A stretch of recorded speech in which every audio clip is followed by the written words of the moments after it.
ನಮಸ್ಕಾರ, ನಾನು ಪೃಥ್ವಿರಾಜ್ ಹಾರನಹಳ್ಳಿ. ವರುಣ, ಕೋಲಾರ, ಬಾದಾಮಿ, ಕುಷ್ಟಗಿ, ಕಡೂರು ಇದು ಬಸ್ ಮಾರ್ಗವಲ್ಲ, ಸಿದ್ದು ಸ್ಪರ್ಧೆಯ ಲಿಸ್ಟ್. ಹೈಕಮಾಂಡ್ ಹೇಳಿದ್ದೇನೋ, ಸಿದ್ದು ಪತ್ನಿ ಪುತ್ರನ ಸಲಹೆ ಏನು? ಯಾವುದು ಸಿದ್ದು ಅಖಾಡ?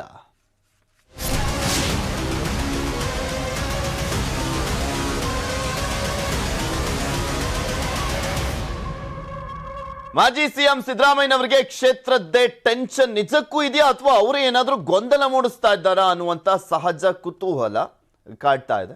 ಎಲ್ಲಿ ಸ್ಪರ್ಧಿಸಬೇಕು ಅನ್ನೋದು ಇನ್ನೂ ಕೂಡ ನಿರ್ಧಾರ ಆಗಿಲ್ಲ. 4-5 ಕ್ಷೇತ್ರಗಳಲ್ಲಿ ಸಿದ್ದರಾಮಯ್ಯ ಅವರ ಸ್ಪರ್ಧೆಗೆ ಒತ್ತಡ ಕರೀತಾ ಇದ್ದಾರೆ. ಬನ್ನಿ ಸರ್, ಇಲ್ಲಿ ನಿಂತ್ಕೊಳ್ಳಿ, ಇಲ್ಲಿ ಈಸಿಯಾಗಿ ಗೆದ್ಬಿಡ್ಬೋದು ಅನ್ನುವಂಥ ಒತ್ತಡನೂ ಕೂಡ ಇದೆಯಂತೆ. 4-5 ಕ್ಷೇತ್ರ ಏನು, ಒಂದು 10 ಕ್ಷೇತ್ರದ ಲಿಸ್ಟೇ ಇದೆ. ಆದರೆ ಸಿದ್ದರಾಮಯ್ಯನವರು ಯಾವ ಕ್ಷೇತ್ರದಲ್ಲಿ ನಿಂತ್ಕೊಳ್ತಾರೆ ಅನ್ನುವಂಥ ಕುತೂಹಲ ಇದೆ. ಮಾಸ್ ಲೀಡರ್ ಅಂತ ಕರೆಸ್ಕೊಳ್ತಾರೆ, ಆದ್ರೆ ಇನ್ನೂ ಕೂಡ ಕ್ಷೇತ್ರದ ಹುಡುಕಾಟದಲ್ಲಿರುವಂಥದ್ದು ವಿಪರ್ಯಾಸ. ಕೋಲಾರ, ವರ್ಣ, ಬಾದಾಮಿ, ಕಡೂರು, ಕುಷ್ಟಗಿ, ಇದಕ್ಕೂ ಮುಂಚೆ ಚಿಕ್ಕನಾಯಕನಹಳ್ಳಿ, ಚಾಮರಾಜಪೇಟೆ, ಹುಣಸೂರು, ಈ ರೀತಿಯಾಗಿ ಆ ಲಿಸ್ಟ್ ಉದ್ದ ಇತ್ತು, ಕೊಪ್ಪಳ ಎಲ್ಲ ಸೇರ್ಕೊಂಡು. ಈಗ ಎಲ್ಲಿ ಸ್ಪರ್ಧೆ ಮಾಡ್ತಾರೆ? ಕೋಲಾರ ನಿಜಕ್ಕೂ ಕೂಡ ಹಿಂದೆ ಸರಿತಾರ ಕೋಲಾರ ಕ್ಷೇತ್ರದ ಸ್ಪರ್ಧೆಯಿಂದ ಅನ್ನುವಂಥ ಕುತೂಹಲ ಇದೆ. ಕೋಲಾರದಲ್ಲೇ ಸ್ಪರ್ಧಿಸುವಂತೆ ಕ್ಷೇತ್ರದ ನಾಯಕರಿಂದ ಒತ್ತಡವನ್ನು ಹೇರಲಾಗ್ತಾ ಇದೆ. ಕೋಲಾರದಲ್ಲೇ ಸ್ಪರ್ಧೆಗೆ ಮನಸ್ಸು ಮಾಡ್ತಾರ ಸಿದ್ದರಾಮಯ್ಯನವರು? ಕೋಲಾರದಲ್ಲಿ ಡಿಮ್ಯಾಂಡ್ ಇದೆ, ಹೈಪ್ ಕ್ರಿಯೇಟ್ ಮಾಡುವಂತ ಕೆಲಸ ಕೂಡ ಆಗ್ತಾ ಇರುವಂತದ್ದು. ಮಾರ್ಚ್ 24ರಂದು ಸ್ಕ್ರೀನಿಂಗ್ ಕಮಿಟಿ ಸಭೆಯಲ್ಲಿ ತಿಳಿಸಬೇಕು. ಅಷ್ಟರಲ್ಲಿ ಸರ್ವೆ ರಿಪೋರ್ಟ್ ಅನ್ನ ಪಡಿಲಿಕ್ಕೆ ಮುಂದಾಗಿದ್ದಾರೆ ಸಿದ್ದರಾಮಯ್ಯನವರು ಅಂತ ಹೇಳಲಾಗ್ತಾ ಇದೆ. ನೋಡಬೇಕು ಸಿದ್ದರಾಮಯ್ಯನವರ ಸ್ಪರ್ಧೆಯ ವಿಚಾರಕ್ಕೆ ಸಂಬಂಧಪಟ್ಟಂತೆ ಫೈನಲಿ ಯಾವ ಕ್ಷೇತ್ರದಿಂದ ಸ್ಪರ್ಧೆ ಮಾಡ್ತಾರೆ ಅಂತ. ಈಗ ಒಬ್ಬ ವ್ಯಕ್ತಿಗೆ 2 ಕ್ಷೇತ್ರದಲ್ಲಿ ಸ್ಪರ್ಧೆ ಮಾಡ್ಲಿಕ್ಕೆ ಅವಕಾಶ ಇದೆ. ಸಿದ್ದರಾಮಯ್ಯನವರು ಈ ಬಾರಿನೂ ಕೂಡ 2 ಕ್ಷೇತ್ರದಲ್ಲಿ ಏನಾದರೂ ಸ್ಪರ್ಧೆ ಮಾಡ್ತಾರಾ? ಯಾಕೆಂದ್ರೆ ಕಳೆದ ಬಾರಿ ಮುಖ್ಯಮಂತ್ರಿ ಆಗಿದ್ದಂತ ಹಿನ್ನೆಲೆಯಲ್ಲಿ 2 ಕ್ಷೇತ್ರದಲ್ಲಿ ಸ್ಪರ್ಧೆ ಮಾಡಲಿಕ್ಕೆ ಒಂದು ಅವಕಾಶವನ್ನ ಮಾಡಿಕೊಡ್ಲಾಗಿತ್ತು. ಈ ಬಾರಿನೂ ಆ ರೀತಿಯಾಗಿ ಅವಕಾಶ ಸಿಗುತ್ತಾ ಕಾಂಗ್ರೆಸ್ ಪಾರ್ಟಿಯಲ್ಲಿ? ಅಥವಾ ಡಿ ಕೆ ಶಿವಕುಮಾರ್ ಹೇಳ್ತಾ ಇದ್ರಲ್ಲ, ಒಬ್ರಿಗೆ ಒಂದೇ ಕ್ಷೇತ್ರ ಅಂತ, ಹಂಗೆ ಒಂದೇ ಕ್ಷೇತ್ರದಲ್ಲಿ ನಿಂತ್ಕೊಳ್ತಾರೆ, ನೋಡ್ಬೇಕು. ಇದೆಲ್ಲದ್ರ ಬಗ್ಗೆನೂ ಕೂಡ ಮತ್ತಷ್ಟು ಮಾಹಿತಿಯನ್ನ ನೀಡ್ತಾರೇನ ನಮ್ಮ ಪೊಲಿಟಿಕಲ್ ಬ್ಯೂರೋ ಮುಖ್ಯಸ್ಥರಾಗಿರುವಂತ ಚಿದಾನ್ ಪಟೇಲ್ ನಮ್ಮ ಜೊತೆ ನೇರ ಸಂಪರ್ಕದಲ್ಲಿ ಜಾಯ್ನ್ ಆಗ್ತಾ ಇದ್ದಾರೆ.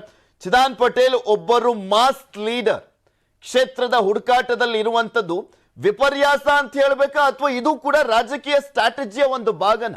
ಯಾಕೆಂದ್ರೆ ಬೇರೆ ಪಕ್ಷಗಳಿಗೆ ಗೊಂದಲ ಮೂಡಿಸ್ತಾ, ಅವರಿಗೂ ಕೂಡ ಪಕ್ಷಗಳಿಗೆ ಗೊಂದಲ ಮೂಡಿಸ್ತಾ ಇಲ್ಲಿ ಪ್ರಮುಖವಾಗಿ ದಾರಿ ತಪ್ಪಿಸುವಂತ ಕೆಲಸ ಏನಾದ್ರು ಮಾಡ್ತಾ ಇದ್ದಾರೆ ಸಿದ್ದರಾಮಯ್ಯನವರು ಅಂತ? ಪೃಥ್ವಿರಾಜ್ ಹಾರನಹಳ್ಳಿ, ವಿಪಕ್ಷ ನಾಯಕ ಸಿದ್ದರಾಮಯ್ಯ ತಮ್ಮ ಕಟ್ಟಕಡೆಯ ಚುನಾವಣಾ ರಾಜಕೀಯ ವಿಚಾರ ಸಂಬಂಧಪಟ್ಟಾಗೆ ಒಂದಷ್ಟು ದ್ವಂದ್ವದಲ್ಲಿ ಇರ್ತಕ್ಕಂಥದ್ದು. ಈ ದ್ವಂದ್ವ ಅವರನ್ನು ನಿದ್ದೆಗೆಡಿಸಿರುವಂಥದ್ದು. ಒಂದು ಕಡೆ ಕೋಲಾರದಲ್ಲಿ ನಿಂತರೆ ಆ ಕೋಲಾರ ಕ್ಷೇತ್ರ ಸುರಕ್ಷಿತವಲ್ಲ. ಕೋಲಾರದಲ್ಲಿ ಭಾರತೀಯ ಜನತಾ ಪಕ್ಷ, ಸಂಘ ಪರಿವಾರ ಮತ್ತು ಜಾತ್ಯತೀತ ಜನತಾದಳ ಸೇರಿದಂತೆ ದೊಡ್ಡ ಸಮುದಾಯಗಳು ನಿಮ್ಮ ವಿರುದ್ಧ ಷಡ್ಯಂತ್ರವನ್ನು ಮಾಡಿದ್ದಾವೆ. ಹಾಗಾಗಿ ತಮ್ಮದಿಗೆ ಸುರಕ್ಷಿತವಲ್ಲ ಅಂತೇಳಿ ಸೂಚನೆಯನ್ನು ಕೊಟ್ಟಿರುವಂಥದ್ದು. ಇದರ ಬೆನ್ನದಲ್ಲಿ ಅತಿಯಾದ ಪುತ್ರ ಪ್ರೇಮ. ವರ್ಣ ಕ್ಷೇತ್ರಕ್ಕೆ ಹೋದರೆ ಪುತ್ರ ಯತೀಂದ್ರಗೆ ಸ್ಥಾನ ಇಲ್ಲದಂತಾಗುತ್ತೆ. ಒಂದು ವೇಳೆ ಅಸೆಂಬ್ಲಿ ಆದರೆ ಪುತ್ರನನ್ನು ಮಂತ್ರಿ ಮಾಡ್ಬೋದು, ಅಥವಾ ತಾನು ಮುಖ್ಯಮಂತ್ರಿ ಆಗಿದ್ದರೆ ಪುತ್ರನನ್ನು ಮಂತ್ರಿ ಮಾಡಲಿಕ್ಕೆ ಅನುಕೂಲ ಎಂಬ ಲೆಕ್ಕಾಚಾರದಲ್ಲಿದ್ದರು. ಆದರೆ ಈಗ ವಿಪಕ್ಷ ನಾಯಕ ಸಿದ್ದರಾಮಯ್ಯನವರಿಗೆ ಇತ್ತ ಕೋಲಾರವ ಅಥವಾ ವರ್ಣವ, ಕುಷ್ಟಗಿಯ, ಕಡೂರ, ಹುಣಸೂರ, ಬಾದಾಮಿ ಅನ್ನೋ ಒಂದು ದ್ವಂದ್ವದಲ್ಲಿ ಇರ್ತಕ್ಕಂಥದ್ದು.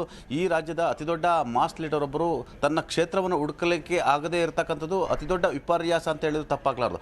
ಆದರೆ ಕಾಂಗ್ರೆಸ್ ಹೈಕಮಾಂಡ್ ಈ ಕೂಡಲೇ ತಾವು ಮೊದಲ ಅಥವಾ 2ನೇ ಪಟ್ಟಿ ಒಳಗಡೆ ತಮ್ಮ ಕ್ಷೇತ್ರ ಯಾವುದಂತೇಳಿ ಅನೌನ್ಸ್ ಮಾಡಿ ಅನಗತ್ಯ ಗೊಂದಲವನ್ನು ಉಂಟು ಮಾಡಬೇಡಿ. ಇದು ಸಾರ್ವಜನಿಕವಾಗಿ ಕೂಡ ಕೆಟ್ಟ ಸಂದೇಶ ರವಾನೆ ಆಗುತ್ತೆ ಮತ್ತು ಭಾರತೀಯ ಜನತಾ ಪಕ್ಷ ಮತ್ತು JDS ಕೂಡ ಇದರಿಂದ ರಾಜಕೀಯ ಅಸ್ತ್ರ ಆಗುತ್ತೆ. ಹಾಗಾಗಿ ಇದು ಕಾಂಗ್ರೆಸ್ಗೆ ಅತಿ ಹೆಚ್ಚು ಡ್ಯಾಮೇಜ್ ಆಗುತ್ತೆ. ಕೂಡಲೇ ತಾವು ತಮ್ಮ ಕ್ಷೇತ್ರ ಯಾವುದು ಅಂತೇಳಿ ತಿಳಿಸ್ಬೇಕಂತೇಳಿ ಈಗಾಗಲೇ ಒತ್ತಡವನ್ನು ಹಾಕಿರುವಂಥದ್ದು.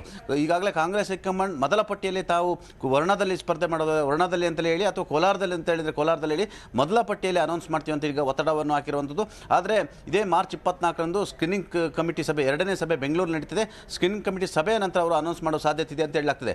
ಈಗಾಗಲೇ ಕೋಲಾರದಲ್ಲಿ ಸ್ಥಿತಿಗತಿ ಸಂಬಂಧಪಟ್ಟಾಗೆ ಅಲ್ಲಿನ ನಾಯಕರ ಸ್ಥಿತಿಗತಿಗಳು ಮತ್ತು ಅಲ್ಲಿರ್ತಕ್ಕಂಥ ಒಳಜಗಳಗಳು, ಗ್ರಾಮೀಣ ಭಾಗ ಮತ್ತು ನಗರ ಭಾಗದ ಸಂಬಂಧಪಟ್ಟಾಗೆ ಸಿದ್ದರಾಮಯ್ಯ ಪರವಾಗಿದೆಯಾ, ಮತದಾರರು ಪರವಾಗಿದ್ದಾರೆ ಅಂತೇಳಿ ಒಂದು ಶಾರ್ಟ್ ಸರ್ವೆಗೂ ಕೂಡ ಸಿದ್ದರಾಮಯ್ಯವರು ಮುಂದಾಗಿರುವಂಥದ್ದು. 4ರಿಂದ 5 ದಿನ ಒಳಗಡೆ ಒಂದು ಸರ್ವೆಯನ್ನು ಮಾಡಿಸುವಂಥದ್ದು. ಆ ಸರ್ವೆ ರಿಪೋರ್ಟನ್ನು ಇಟ್ಕೊಂಡು ಕೋಲಾರದಲ್ಲಿ ನಿಲ್ಲಬೇಕಾ ಅಥವಾ ವರ್ಣದಲ್ಲಿ ನಿಲ್ಲಬೇಕಾ ಅಥವಾ ಬೇರೆ ಯಾವುದಾದ್ರೂ ಅಚ್ಚರಿ ಕ್ಷೇತ್ರದಲ್ಲಿ ಸ್ಪರ್ಧೆ ಮಾಡಬೇಕಂತೇಳಿ ತೀರ್ಮಾನವನ್ನು ತೆಗೆದುಕೊಳ್ಳಿದ್ದಾರೆ. ಒಟ್ಟಾರೆ ಕಾಂಗ್ರೆಸ್ ಪಕ್ಷಕ್ಕೆ ಇದು ಅತಿ ದೊಡ್ಡ ಮುಖಭಂಗ ಆಗಿರುವಂಥದ್ದು. ಸ್ವತಃ ಸಿದ್ದರಾಮಯ್ಯವರು ಕೂಡ 5 ವರ್ಷ ಯಾಕೆಂದ್ರೆ ಮುಖ್ಯಮಂತ್ರಿ ಅಭ್ಯರ್ಥಿ ರೀತಿಯಲ್ಲಿ ಬಿಂಬಿತ ಆಗ್ತಾ ಇರುವಂತದ್ದು, ಅವರದ್ದೇ ಸರ್ಕಾರ ಬಂದಂತ ಸಂದರ್ಭದಲ್ಲಿ ಸಿದ್ದರಾಮಯ್ಯನವರೇ ಮುಖ್ಯಮಂತ್ರಿಗಳಾಗ್ಬಿಡ್ತಾರೇನೋ ಅನ್ನುವಂಥ ಜೋಶ್ ಇದೆ ಅವರ ಬೆಂಬಲಿಗರಲ್ಲಿ. ಸಾಕಷ್ಟು ಜನ ಶಾಸಕರು ಅವರ ಬೆಂಬಲಕ್ಕೆ ನಿಂತಿರುವಂಥದ್ದು. ಈ ಸಂದರ್ಭದಲ್ಲಿ ಈ ರೀತಿಯ ಹುಡುಕಾಟ ಅನ್ನುವಂಥದ್ದು ಇನ್ನಷ್ಟು ಗೊಂದಲ ಕ್ರಿಯೇಟ್ ಮಾಡ್ತಾ ಸಿದ್ದರಾಮಯ್ಯನವರು ಎಂತ ಮಾಸ್ ಲೀಡರ್ ಅಂತ ಹೇಳ್ಕೊಳ್ತಾರೆ, ಈ ರೀತಿಯಾಗಿ ಹುಡುಕಾಟ ಮಾಡೋದು ಎಷ್ಟು ಮಟ್ಟಿಗೆ ಸರಿ?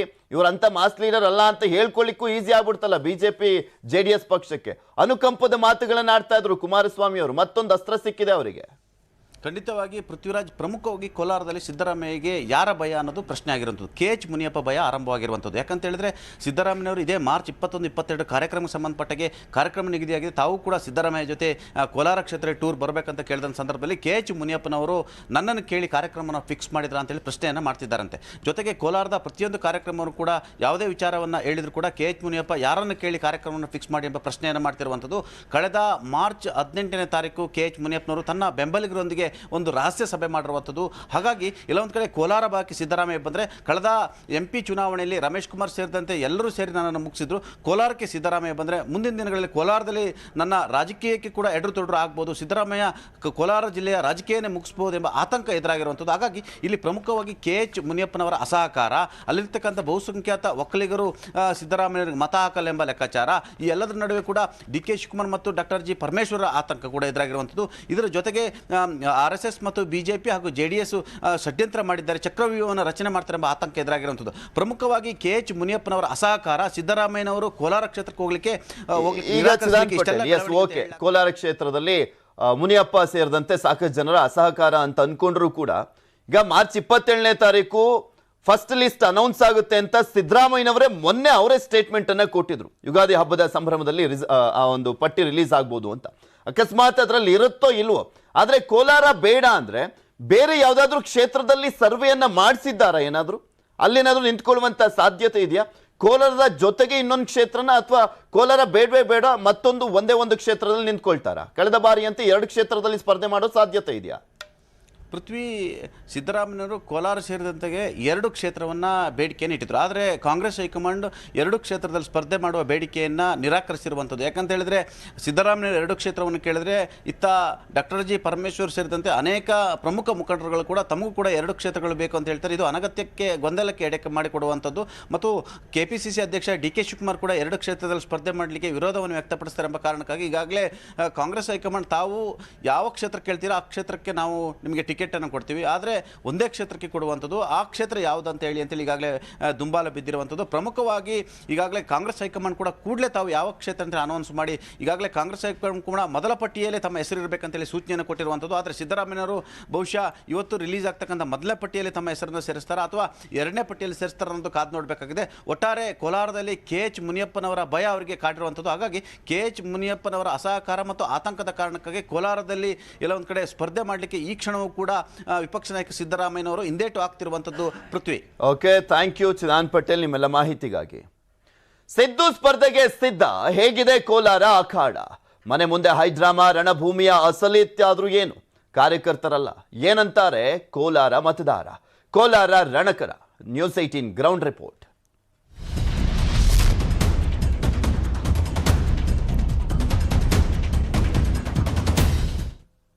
ಕೋಲಾರ ಕ್ಷೇತ್ರದಲ್ಲಿ ನಿಜಕ್ಕೂ ಕೂಡ ಸಿದ್ದರಾಮಯ್ಯನವರಿಗೆ ಥ್ರೆಟ್ ಇದೆಯಾ? ಯಾವ ಕಾರಣಕ್ಕೋಸ್ಕರ ಹಿಂದೇಟನ್ನ ಹಾಕ್ತಾ ಇರುವಂಥದ್ದು? ಹೈಕಮಾಂಡ್ ಯಾವ ಕಾರಣಕ್ಕೋಸ್ಕರ ಅವರಿಗೆ ರಿಸ್ಕ್ ತಗೊಳ್ಬೇಡಿ ಅಂತ ಹೇಳ್ತಾ ಇದೆ ಅನ್ನೋದು ಸಾಕಷ್ಟು ಕುತೂಹಲಕ್ಕೆ ಎಡೆ ಮಾಡಿಕೊಟ್ಟಿದೆ. ಇನ್ನು ಸಿದ್ದರಾಮಯ್ಯನವರಿಗೆ ಕೋಲಾರದಿಂದ ಮತ್ತೊಂದು ಕಡೆ ಭಾರಿ ಡಿಮ್ಯಾಂಡ್ ಕೂಡ ಇರುವಂಥದ್ದು. ನಿನ್ನೆ ಸಿದ್ದರಾಮಯ್ಯನವರ ನಿವಾಸದ ಬಳಿ ದೊಡ್ಡ ಸಂಖ್ಯೆಯಲ್ಲಿ ಕೋಲಾರದ ಜನ ಬಂದಿದ್ರು, ಕಾಂಗ್ರೆಸ್ ಕಾರ್ಯಕರ್ತರು ಬಂದಿದ್ರು. ಇಂದು ನಿರ್ಧಾರ ಹೇಳ್ತೇನೆ ಅಂತ ಹೇಳಿದ್ದಾರೆ ಸಿದ್ದರಾಮಯ್ಯನವರು. ಕೋಲಾರ ಕ್ಷೇತ್ರದಲ್ಲಿ ಮತದಾರರು ಏನಂತಾರೆ? ಹಾಗಾದ್ರೆ ಯಾರ ಪರವಾಗಿದೆ ಮತದಾರರ ನಾಡಿ ಮಿಡಿತ? ನ್ಯೂಸ್ 18ನಲ್ಲಿ ಕೋಲಾರದ ಗ್ರೌಂಡ್ ರಿಪೋರ್ಟ್ ಅನ್ನ ನಿಮ್ಮ ಮುಂದೆ ಇಡುವಂತ ಪ್ರಯತ್ನವನ್ನ ಮಾಡ್ತೀವಿ. ಏನ್ ಹೇಳ್ತಾರೆ ಆ ಕ್ಷೇತ್ರದ ಜನ ಅಂತ. ಬಿಕಾಸ್ ಇಲ್ಲಿ ಒಂದ್ ಕಡೆ ಸರ್ವೆ ಹೋಗಿದೆ, ರಿಸ್ಕ್ ಆಗುತ್ತೆ, ಟಫ್ ಫೈಟ್ ಇದೆ ಸಿದ್ದರಾಮಯ್ಯನವರಿಗೆ. ಆ ಕಾರಣಕ್ಕೋಸ್ಕರನೇ ಬೇಡ ಅನ್ನುವಂತ ಒಂದು ಸಲಹೆಯನ್ನ ಕೊಟ್ಟಿದೆಯಲ್ಲ ಹೈಕಮಾಂಡ್. ಸಿದ್ದರಾಮಯ್ಯನವರು ಯಾವ ನಿರ್ಧಾರಕ್ಕೆ ಬರ್ತಾರೆ? ಮತ್ತೊಮ್ಮೆ ಸರ್ವೆ ನಡೆಸಿದಂತ ಸಂದರ್ಭದಲ್ಲಿ ನಿಜಕ್ಕೂ ಕೂಡ ಸಿದ್ದರಾಮಯ್ಯನವರು ಅಲ್ಲೇ ನಿಂತ್ಕೊಳ್ಬೇಕು, ಗೆದ್ದೆ ಗೆಲ್ತಾರೆ, ಈಸಿ ಆದಂತ ಒಂದು ವಾತಾವರಣ ಇದೆಯಾ? ಕೇಕ್ ವಾಕ ಏನಾದರೂ ಕೋಲಾರದಲ್ಲಿ ಸಿದ್ದರಾಮಯ್ಯನವರಿಗೆ ಅನ್ನುವಂಥ ಪ್ರಶ್ನೆಗಳು ಸಹಜವಾಗಿ ಉದ್ಭವ ಆಗುತ್ತೆ. ಅಲ್ಲಿನ ಜನ ಏನ್ ಮಾತನಾಡ್ತಾರೆ? ಕಾರ್ಯಕರ್ತರು ಬಿಟ್ಬಿಡಿ, ಕಾರ್ಯಕರ್ತರು ಹೆಂಗಿದ್ರು ಕೂಡ ಸಿದ್ದರಾಮಯ್ಯನವರೇ ಬರಬೇಕು, ಇಲ್ಲೇ ನಿಂತ್ಕೊಳ್ಬೇಕು, ಈಸಿಯಾಗಿ ಗೆದ್ದೆ ಗೆಲ್ತಾರೆ ಅಂತ ಹೇಳ್ತಾರೆ. ಆದ್ರೆ ಜನ ಏನ್ ಹೇಳ್ತಾರೆ ಅದು ಪ್ರಶ್ನೆ ಅಲ್ವಾ?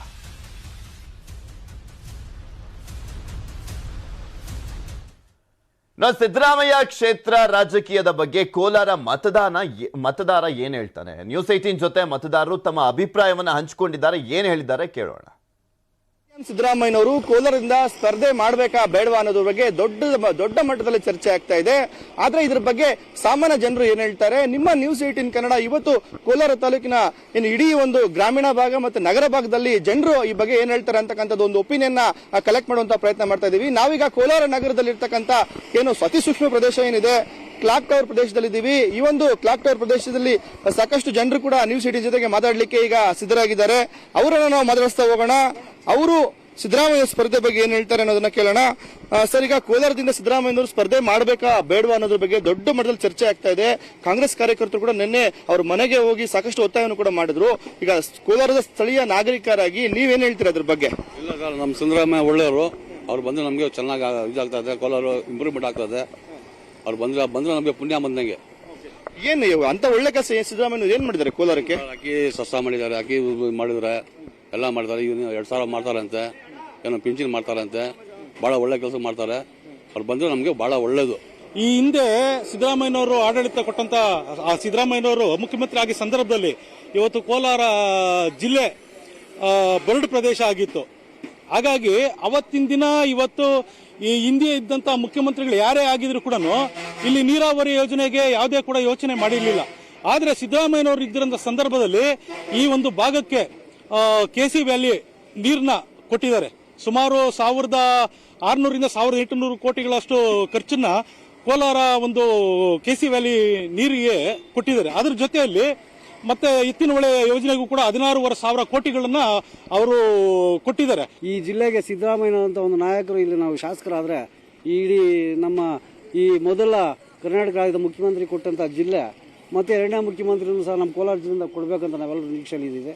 ಬಟ್ ಅವರು ಕೋಲಾರದಲ್ಲಿ ನಿಂತಿದ್ದೇ ಆದರೆ ನಾವು ಅತ್ಯಧಿಕ 1 ಲಕ್ಷ ಮತಗಳ ಅಂತರಿಂದ ಅಂತಾದ್ರೂ ನಾವು ಇಲ್ಲಿ ಗೆಲ್ಲಿ ಕಳಿಸ್ತೀವಿ. ಇದುವರೆಗೂ ಯಾವುದೇ ಏನು ಅಭಿವೃದ್ಧಿ ಆಗಿಲ್ಲ.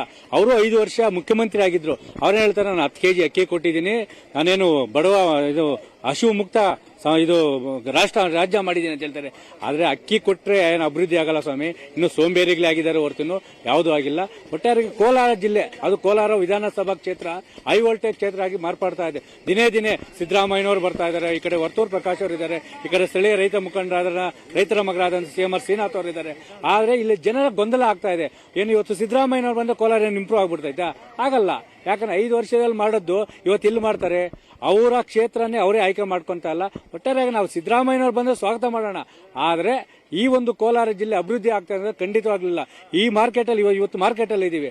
ಈ ಮಾರ್ಕೆಟ್ ವ್ಯವಸ್ಥೆ ಈ ಏಷ್ಯಾದಲ್ಲಿ 2ನೇ ಅತಿ ದೊಡ್ಡ ಮಾರುಕಟ್ಟೆ. ಆದ್ರೆ ಇವತ್ತು ಈ ಜಾಗದ ಸಮಸ್ಯೆ ಸುಮಾರು 10-16 ವರ್ಷಗಳಿಂದ ಇದೆ. ಅವ್ರು ಮುಖ್ಯಮಂತ್ರಿ 100 ಎಕರೆ 200 ಎಕರೆ ಕೊಡ್ಬೋದಾಗಿತ್ತಲ್ಲ. ಅವ್ರ ಕಣ್ಣಿಗೆ ಕಾಣಿಸಿಲ್ವಾ? ಹೋದ ಪುಟ್ಟ ಬಂದ ಪುಟ್ಟ ಯಾರೇ ಬರ್ಲಿ, ಸಿದ್ದರಾಮಯ್ಯನವರು ಇಲ್ಲಿ ಬಂದಿದ್ದಾರೆ ಅಂದ್ರೆ ಅವರ ಬೆಂಬಲಿಗರು ಇಲ್ಲಿ ಇಂಪ್ರೂವ್ ಆಗ್ತಾರೆ, ಅಭಿವೃದ್ಧಿ ಆಗ್ತಾರೆ ಹೊರತು ಕೋಲಾರ ಜಿಲ್ಲೆ ಅಂತೂ ಅಭಿವೃದ್ಧಿ ಆಗಲ್ಲ. ಸಿದ್ದರಾಮಯ್ಯನವರು ಯಾಕೆ ಬರ್ಬೇಕಂತಂದ್ರೆ ಹಿಂದುಳಿದ ವರ್ಗದ ನಾಯಕರು ಈ ಜಿಲ್ಲೆ ಹಿಂದುಳಿದು ಬಿಟ್ಟಿದೆ. ಏನು 5 ವರ್ಷ ಸತತವಾಗಿ CM ಆಗಿದ್ದವರು, ಅನ್ನಭಾಗ್ಯ ಕೊಟ್ಟಂತವರು, 7 ಕೆಜಿ ಅಕ್ಕಿ ಕೊಟ್ಟಂತವರು ಸಿದ್ದರಾಮಯ್ಯನವರು. ಮತ್ತೆ ಅನ್ನಭಾಗ್ಯ, ವಿದ್ಯಾಭಾಗ್ಯ, ಪಶುಭಾಗ್ಯ ಎಲ್ಲಾ ಭಾಗ್ಯಗಳು ಕೊಟ್ಟಂತವರು. ಏನೋ ಕೋಲಾರ ಅಭಿವೃದ್ಧಿ ಆಗ್ತದೆ, ನಮ್ಮ ತಾಲೂಕು ಮುಂದುವರಿಯುತ್ತದೆ ಅನ್ನೋ ಮನೋಭಾವದಿಂದ ಎಲ್ಲಾ ಸಾರ್ವಜನಿಕರು ಒಕ್ಕರಳಿನಿಂದ. ಇದು ಕಾಂಗ್ರೆಸ್ ಕತೆ. ಆದ್ರೆ ಬಿಜೆಪಿ ಮತ್ತೊಂದು ನಡೀತಾ ಇದೆ. ರಾಜ್ಯದಲ್ಲಿ ಮತ್ತೆ ಬಿಜೆಪಿ ಅಧಿಕಾರಕ್ಕೆ ಬರುತ್ತೆ, ನಾನೇ CM ಅಂತ ಮುಖ್ಯಮಂತ್ರಿಗಳು ಹೇಳಿದ್ದಾರೆ. ಮುಧೋಳ ಕಾರ್ಯಕ್ರಮದಲ್ಲಿ CM ಬೊಮ್ಮಾಯಿ ಅವರ ವಿಶ್ವಾಸ ಇದು. ಯಾಕೆ ಇಷ್ಟು ದಿನ ಇಲ್ಲದೆ ಬರುವಂತ ಸಂದರ್ಭದಲ್ಲಿ ಮುಖ್ಯಮಂತ್ರಿ ಬಸವರಾಜ ಬೊಮ್ಮಾಯಿ ಅವರು ಈ ಮಾತನಾಡಿದ್ರು ಅನ್ನುವಂಥ ಪ್ರಶ್ನೆ ಸಹಜವಾಗಿ ಉದ್ಭವ ಆಗುತ್ತೆ. ಮುಂದಿನ ಮುಖ್ಯಮಂತ್ರಿ ನಾನೇ ಅಂತ ಹೇಳಿದ್ದಾರೆ ಬೊಮ್ಮಾಯಿ ಅವರು. ಮೊನ್ನೆ ಯಡಿಯೂರಪ್ಪನವ್ರು ಮಾತನಾಡುವಂಥ ಸಂದರ್ಭದಲ್ಲಿ ಹೇಳಿದರು, ನೆಕ್ಸ್ಟ್ ನಮ್ಮ ಪಕ್ಷ ಅಧಿಕಾರಕ್ಕೆ ಬಂದಂಥ ಸಂದರ್ಭದಲ್ಲಿ ಹೈಕಮಾಂಡ್ ತೀರ್ಮಾನ ಮಾಡುತ್ತೆ, ಶಾಸಕರು ತೀರ್ಮಾನ ಮಾಡ್ತಾರೆ ಅಂತ ಹೇಳಿದ್ರು. ಅಂದ್ರೆ ಕನ್ಫರ್ಮ್ ಆಗಿ ಬೊಮ್ಮಾಯಿ ಅವರು ಆಗ್ತಾರೆ ಅಂತಲೂ ಕೂಡ ಹೇಳಿಲ್ಲ. ಒಂದು ಅಡ್ಡಗೋಡೆ ಮೇಲೆ ದೀಪ ಇಟ್ಟಂತೆ ಮಾತನಾಡಿದ್ರು. ಸಾಕಷ್ಟು ಕುತೂಹಲ ಕೆಡೆ ಮಾಡಿಕೊಟ್ಟಿತ್ತು ಯಡಿಯೂರಪ್ಪನವರ ಹೇಳಿಕೆ. ಇನ್ನು ಕಾರ್ಯಕ್ರಮದಲ್ಲಿ ಸಚಿವ ಮುರುಗೇಶ್ ನಿರಾಣಿ ಅವರ ಕಾಲನ್ನು ಕೂಡ ಎಳೆದಿದ್ದಾರೆ ಮುಖ್ಯಮಂತ್ರಿಗಳು. ಬೆಳಗ್ಗೆ ಕ್ಷೇತ್ರದ ಯಾವುದೇ ಕಾರ್ಯಕ್ರಮಕ್ಕೆ ನಿರಾಣಿ ಕರೆದಿಲ್ಲ, ನನ್ನ ಚಿಂತೆ ಬೇಡ, ಮುಂದೆ ನಾನೇ CM ಆಗಿ ಬರ್ತೀನಿ, ಬೊಮ್ಮಾಯಿ ಅವರು ಹೇಳಿಕೆ ಕೊಟ್ಟಿದ್ದು ಆ ಸ್ಟೇಜ್ ಮೇಲೆ. ಬೊಮ್ಮಾಯಿ ಅವರು ಇಲ್ಲಿ ನಿರಾಣಿಯವರು ಕೂಡ ಮುಖ್ಯಮಂತ್ರಿ ಸ್ಥಾನದ ರೇಸ್ನಲ್ಲಿ ಇದ್ದಂಥವರು. ಬೊಮ್ಮಾಯಿ ಅವರು ಮುಖ್ಯಮಂತ್ರಿ ಆಗ್ಲಿಕ್ಕೂ ಮುಂಚೆ ಅವ್ರಿಗೂ ಎಲ್ಲೋ ಒಂದು ರೀತಿಯಲ್ಲಿ ಟಾಂಗ್ ಕೊಟ್ಟಂತೆ ಕಾಣಿಸ್ತಾ ಇದೆ. ನಾನು ಬೆಳಗ್ಗೆ ಕ್ಷೇತ್ರದಲ್ಲೂ ನೀರಾವರಿ ಎಲ್ಲ ಅಭಿವೃದ್ಧಿ ಎಲ್ಲವನ್ನು ಕೂಡ ಸಾವಿರಾರು ಮಾಡಿದ್ದಾರೆ. ಅದರ ಮುರುಗೇಶ್ ನನ್ನ ಕರ್ಕೊಂಡು ಹೋಗಿಲ್ಲ, ಅಲ್ಲಿ ಎಲ್ಲಿ ಕರ್ಕೊಂಡು ಹೋದ್ರೆ ಗೊತ್ತಾಗತ್ತೆ ಅಂತೇಳಿ ಕರೆದಿಲ್ಲ ಅವರು. ಚಿಂತೆ ಮಾಡಬೇಡ್ರಿ, ನಾನೇ ಮತ್ತೆ ಮುಂದೆ ಮುಖ್ಯಮಂತ್ರಿಯಾಗಿ ನಾ ಬರ್ತೇನೆ ಅಲ್ಲಿಗೆ. ಚಿಂತೆ ಮಾಡಬೇಡ್ರಿ, ನಾನೇ ಮತ್ತೆ ಮುಂದೆ ಮುಖ್ಯಮಂತ್ರಿಯಾಗಿ ನಾ ಬರ್ತೇನೆ ಅಲ್ಲಿಗೆ. ಬೆಳಗ್ಗೆ ಕ್ಷೇತ್ರದಲ್ಲೂ ನೀರಾವರಿ ಎಲ್ಲ ಅಭಿವೃದ್ಧಿ ಎಲ್ಲವನ್ನು ಕೂಡ ಸಾವಿರಾರು ಮಾಡಿದ್ದಾರೆ. ಅದರ ಮುರುಗೇಶ್ ನನ್ನ ಕರ್ಕೊಂಡು ಹೋಗಿಲ್ಲ.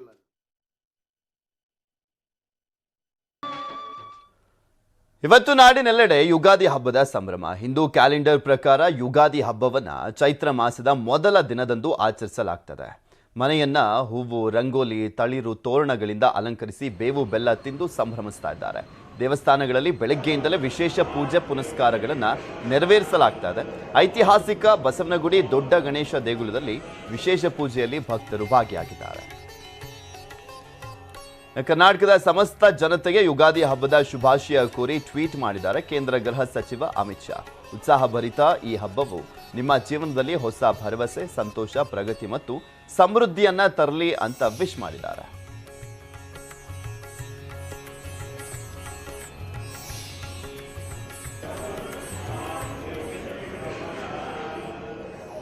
ಯುಗಾದಿ ಹಬ್ಬದ ಶುಭಾಶಯಗಳು. ಈ ಯುಗಾದಿ ಅಂದರೆ ಇಟ್ಸ್ ಅ ಮೇಜರ್ ಫೆಸ್ಟಿವಲ್. ನಮಗೆ ಹೊಸ ವರ್ಷ ಸ್ಟಾರ್ಟ್ ಆಗೋದು. ಸೊ ಎಲ್ಲರೂ ಬೇವು ಬೆಲ್ಲ ತಿಂದು ಒಳ್ಳೆ ಮಾತಾಡಿ, ಇದು ಇವತ್ತಿಂದ ಹೊಸ ವರ್ಷ ನಮಗೆ ಕನ್ನಡದವ್ರಿಗೆ ಸ್ಟಾರ್ಟ್ ಆಗುತ್ತಲ್ಲ, ಸೊ ಇವತ್ತಿಂದ ಒಳ್ಳೇದಾಗಲಿ ಅಂತ ಪ್ರೇ ಮಾಡ್ಕೊಳಕ್ಕೆ ಬಂದಿದ್ದೀವಿ. ಹ್ಯಾಪಿ ಯುಗಾದಿ ಎಲ್ರಿಗೂ. ಒಬ್ವಿಯಸ್ಲಿ ಯುಗಾದಿ ಅಂದರೆ ಫಸ್ಟ್ ಸ್ಟಾರ್ಟ್ ಆಗೋದೇನೇ ಬೇವು ಬೆಲ್ಲ, ಒಬ್ಬಟ್ಟು, ಹೋಳಿಗೆ ಊಟ, ಇದರಿಂದನೆಲ್ಲ ಸ್ಟಾರ್ಟ್ ಆಗೋದು. And Ugadi is my most favourite festival because ಇದರಿಂದನೇ ನಮಗೆಲ್ಲ ಎಲ್ಲ ಫೆಸ್ಟಿವಲ್ ಸ್ಟಾರ್ಟ್ ಆಗೋದು. So this is a very great festival and I love this festival. Morning Ganapati ಇಂದ ಸ್ಟಾರ್ಟ್ ಆದರೆ ಎಲ್ಲ ಚೆನ್ನಾಗಿರುತ್ತೆ, ಹೋಲ್ ಇಯರ್ ಚೆನ್ನಾಗಿರುತ್ತೆ, ಬ್ಯೂಟಿಫುಲ್ ಆಗಿರುತ್ತೆ ಅಂತ. ಪಾಕ್ ಅಫ್ಘಾನಿಸ್ತಾನ ಉತ್ತರ ಭಾರತದಲ್ಲಿ ಭೀಕರ ಭೂಕಂಪ ರಿಕ್ಟರ್ ಮಾಪಕದಲ್ಲಿ 6.6ರಷ್ಟು ತೀವ್ರತೆ ದಾಖಲಾಗಿದೆ. ಭೂಕಂಪ ತೀವ್ರತೆ 6.6ರಷ್ಟು ದಾಖಲಾಗಿರುವಂಥದ್ದು. ವಾಯುವ್ಯ ಪಾಕಿಸ್ತಾನದಲ್ಲಿ ಮನೆ ಚಾವಣಿ ಕುಸಿದು 9 ಮಂದಿ ಸಾವನ್ನಪ್ಪಿದ್ದಾರೆ. ಪಾಕ್ ಅಫ್ಘಾನ್ನಲ್ಲಿ ಭೂಕಂಪದಿಂದ 100ಕ್ಕೂ ಹೆಚ್ಚು ಜನರಿಗೆ ಗಾಯವಾಗಿದೆ. ಭೂಕಂಪದಿಂದಾಗಿ ಗುಡ್ಡ ಪ್ರದೇಶಗಳಲ್ಲಿ ಭೂಕುಸಿತ ಕೂಡ ಆಗಿರುವಂಥದ್ದು ಅಲ್ಲಿನ ಜನರಲ್ಲಿ ಆತಂಕ ಮನೆ ಮಾಡಿದೆ. ರಿಕ್ಟರ್ ಮಾಪಕದಲ್ಲಿ 6.6ರಷ್ಟು ತೀವ್ರತೆಯ ಭೂಕಂಪ ದಾಖಲಾಗಿರುವಂಥ ಹಿನ್ನೆಲೆಯಲ್ಲಿ ಸಹಜವಾಗಿ ಆ ಭಾಗದ ಜನರಲ್ಲಿ ಈಗ ಭಯದ ವಾತಾವರಣ ಇದೆ. ದೆಹಲಿ ಮತ್ತು ಉತ್ತರ ಪ್ರದೇಶ, ಜಮ್ಮು ಕಾಶ್ಮೀರ, ಚಂಡೀಗಢದಲ್ಲೂ ಕೂಡ ಭೂಕಂಪ ಆಗಿದೆ. ದೆಹಲಿ, ಕಾಶ್ಮೀರ, ಚಂಡೀಗಢದಲ್ಲಿ ಮನೆಯಿಂದ ಓಡಿ ಬಂದಿರುವಂತಹ ಜನ ಹಿಂದೂ ಕುಶ್ ಪರ್ವತ ಶ್ರೇಣಿಯಿಂದ ದೆಹಲಿವರೆಗೂ ಕೂಡ ಕಂಪನ ಆಗಿದೆ. ಅಫ್ಘಾನ್ ಹಿಂದೂ ಕುಶ್ ಭಾಗದಲ್ಲಿ ಭೂಕಂಪದ ಕೇಂದ್ರ ಬಿಂದು ದಾಖಲಾಗಿದೆ. ಇನ್ನು ತಜಿಕಿಸ್ತಾನದಲ್ಲೂ ಕೂಡ ಅಷ್ಟೇ ಭೂಕಂಪದ ಮಧ್ಯೆಯೂ ಕೂಡ ವೈದ್ಯರು ಕರ್ತವ್ಯವನ್ನ ಮೆರೆದಿದ್ದಾರೆ. ರೋಗಿಗೆ ಶಸ್ತ್ರಚಿಕಿತ್ಸೆ ಮಾಡುವಾಗ ಭೂಕಂಪವಾದರೂ ಕೂಡ ಧೃತಿಗೆಡದೆ ಕರ್ತವ್ಯ ಪ್ರಜ್ಞೆಯನ್ನ ಮೆರೆದಿದ್ದಾರೆ. ಆ ದೃಶ್ಯಾವಳಿಗಳೆಲ್ಲವೂ ಕೂಡ ಸೆರೆ ಆಗಿದೆ, ನಿಮಗೆ ತೋರಿಸ್ತಾ ಇದ್ದೀವಿ ಸ್ಕ್ರೀನ್ ಮೇಲೆ, ಗಮನಿಸಬಹುದು ನೀವು.